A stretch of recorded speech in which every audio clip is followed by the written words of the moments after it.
Jacqueline? Mukari? Abigail? Teresia? Nasibo? And Rachel? Very good. Welcome to our lesson. Let's have a recap of what we learned last week. Let's start from Rachel. What did you learn in the previous class?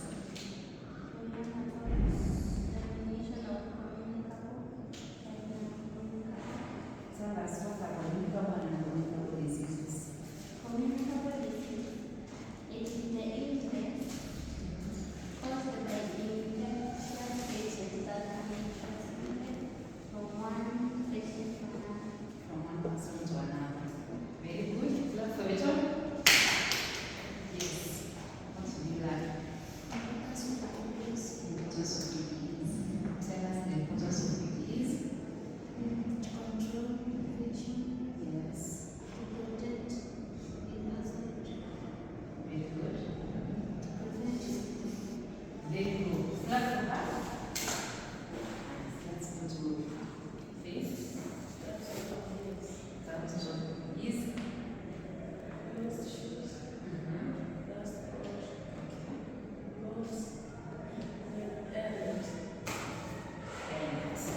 Very good. Clap for Faith. Abigail.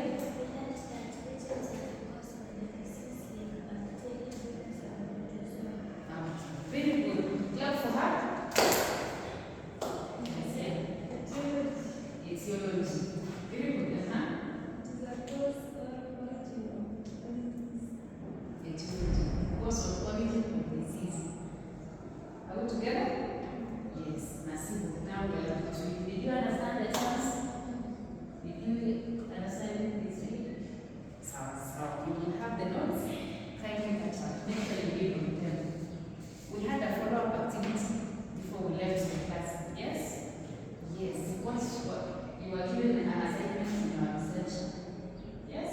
What are you to cover? Malaria. Pneumonia. Diarrhea. Typhoid. Tuberculosis. Cholera. Good.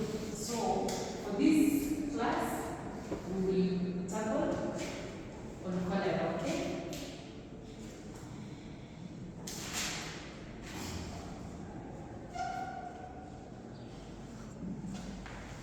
Rachel, you will present your work on cholera so that you bring us up to speed and we discuss further on it. Is that all right? Yes, please Rachel, come forward.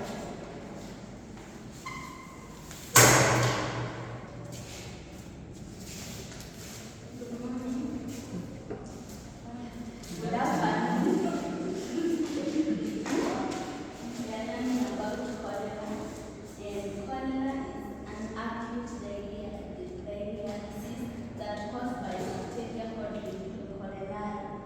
That bacteria is the one that causes the cholera.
Kuna complications, that is severe dehydration, electrolysis imbalance, renal failure, death in untreatment. Ukikosa kutritiwa utakufa.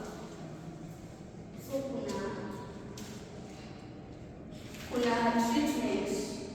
The treatment can treat ni sasa ni kama kumini hizi ukona safe water, ukitaka kutreat utatumia nini water yenye iko safe. Poor sanitation utakuwa unasafisha. Then kuna treatment. Hizo ni prevention. Then kuna treatment. Treatment ni immediate rehydration. Na kuna antibiotics. Hizi ni dawa. In severe cases unaweza pewa antibiotic. Then kuna zinc supplements. That is all about it. Let's learn for each one.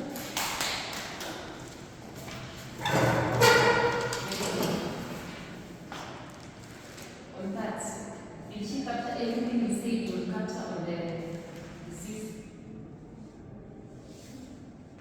Did she? Yes.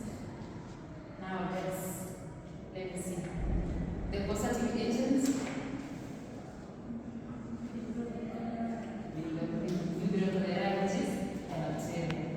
The root of it. Root of it. What is root of it? Kwenye nini? She has said.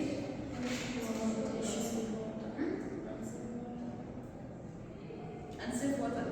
There is root of it and there is a medium of transfer. So root of it can be facial. Okay. Then the agent can be unsafe water or unsafe environment. Are we together? Okay. That's good. Good work, Rachel. Now we will go to our learning outcomes for today on cholera. Thank you, Dr. Down.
Vibrio cholerae.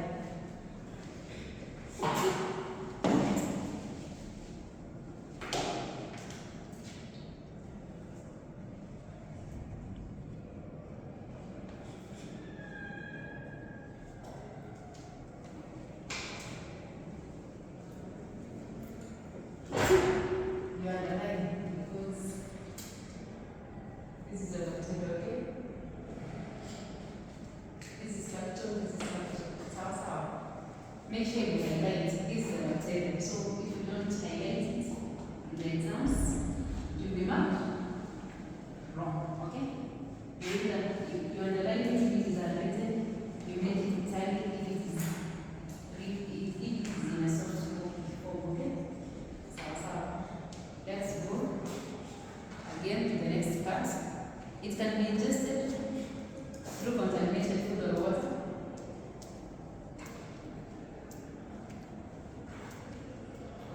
You can just write short notes. I'll give you the notes. So it is contaminated food or water, okay? It can be through fecal oral routes. Can be fecal oral routes. What does that mean?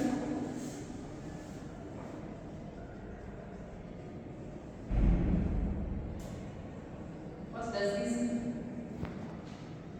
What is fecal? What is fecal route?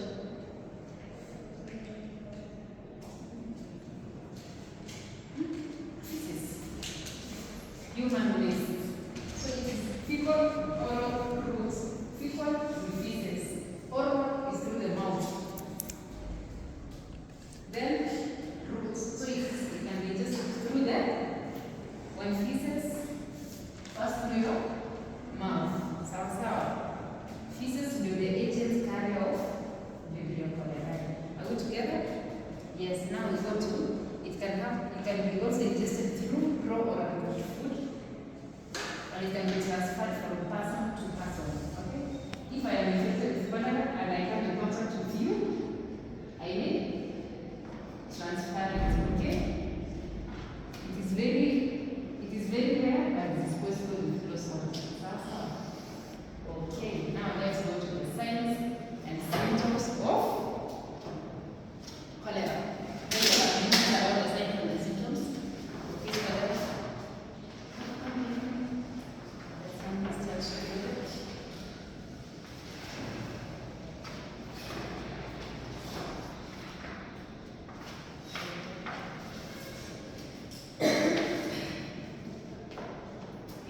For the signs and symptoms,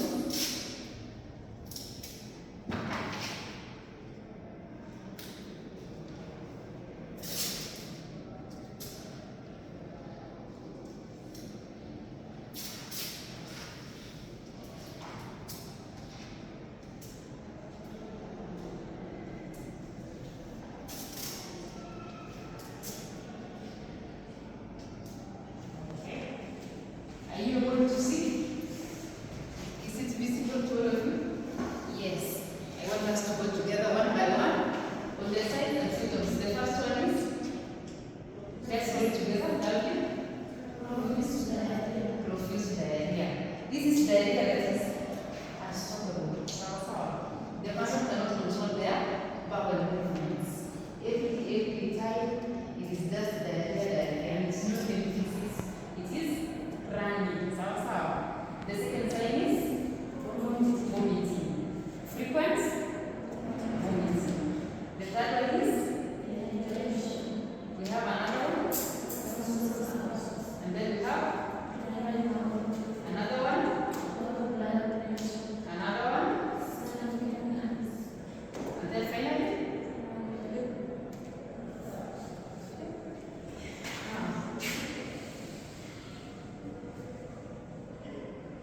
lethargy. Anyone knows what that is? What's lethargy?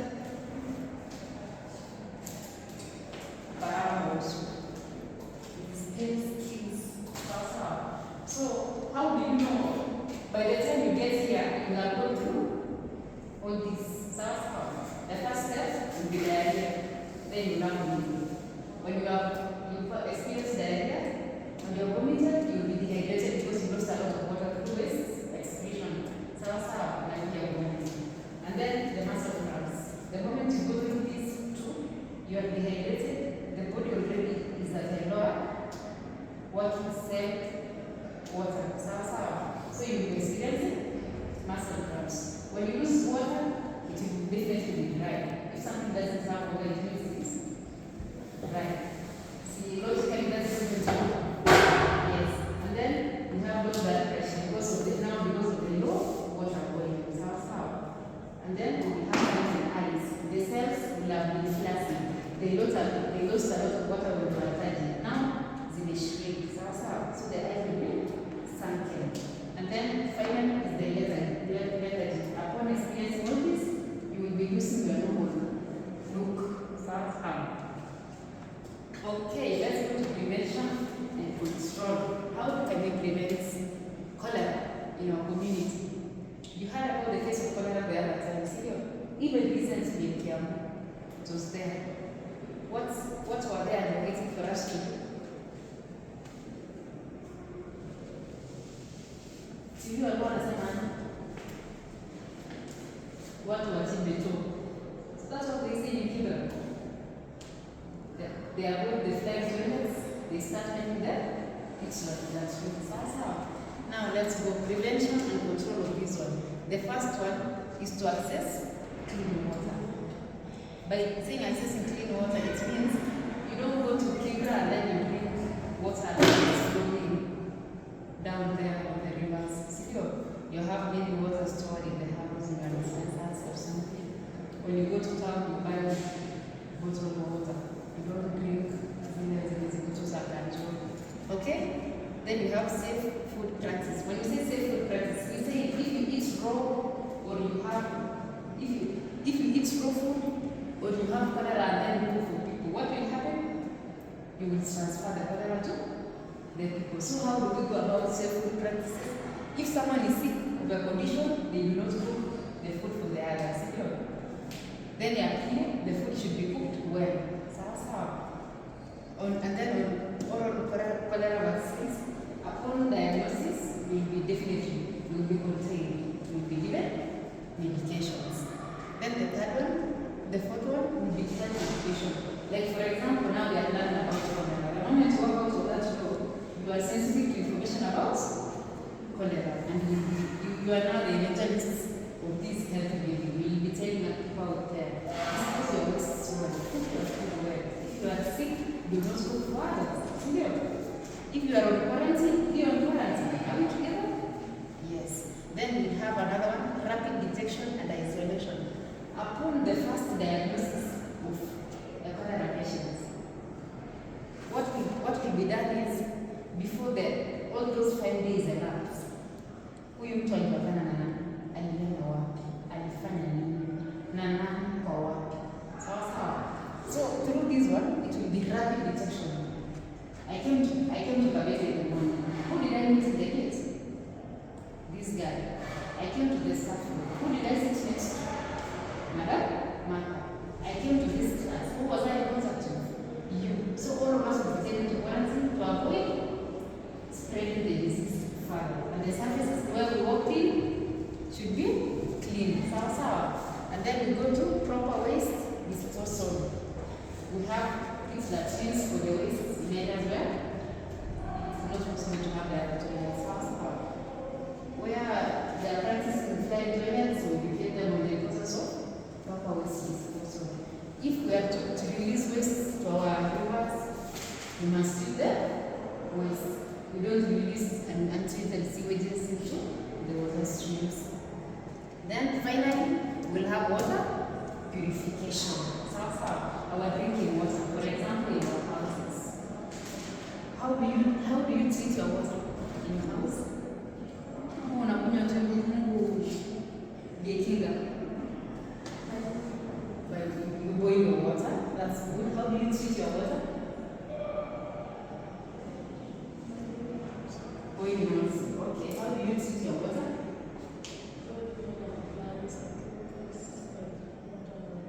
Water. Nice. That is the treatment. How How do you treat your water? By boiling. How do you treat your water? You take purified water. Nice. How do you take your water? By boiling. I was in Madam's house the other day. She takes purified water. She has those kind of containers of water. So that is another way of making sure this is safe environment, free from cholera. Are we together? Okay, that is good. Now we go to the nutritional management of cholera. Let's write. I believe the nutritionist. Now this is the part where we play in society. What do you think? How do you go about? What do you think about nutritional management of cholera? What do you think? Okay, anyone?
The management of cholera. Now let's dive deeply into the management of cholera. As you see from this side, you see it's all related to food. Ya kwanza, this person alidadaria tumina alipoteza food, akavomit, alipoteza food, ako dehydrated, anahitaji maji. See you see from these ones, ako na muscle cramps, tumia protein yake pia inafaa kuangaliwa. Has a blood pump, we need to factor in.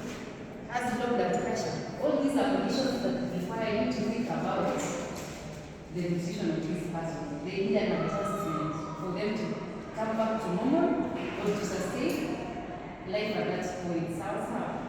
Okay, now let's write it down. In the nutrition management, it plays a critical and supportive role in recovery.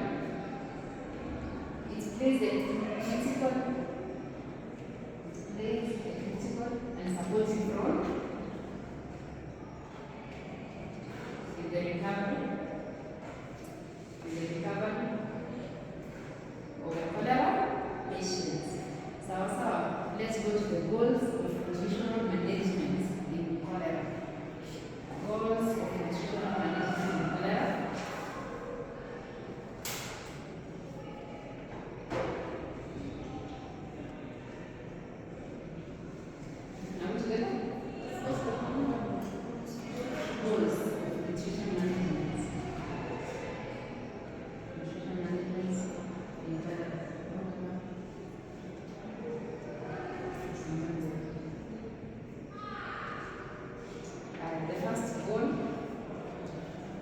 Is to restore and maintain nutrition status.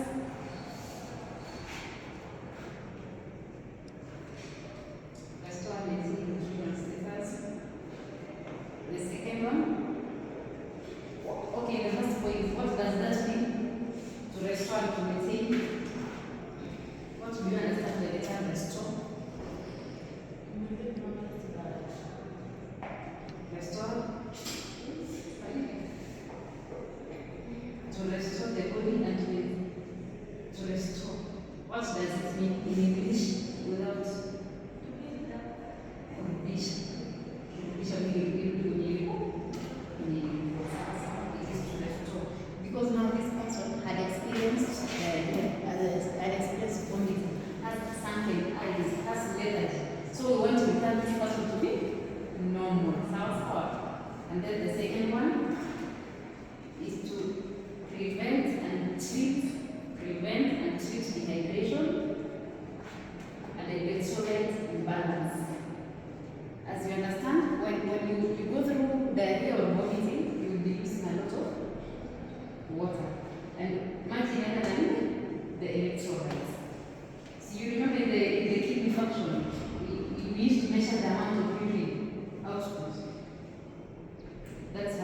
there about that? When you see the amount of urine output, you relate it closely with the electrolytes. Ndio, mtu akiwa dehydrated, chumvi itakuwa imelala. Chumvi itakuwa imelala.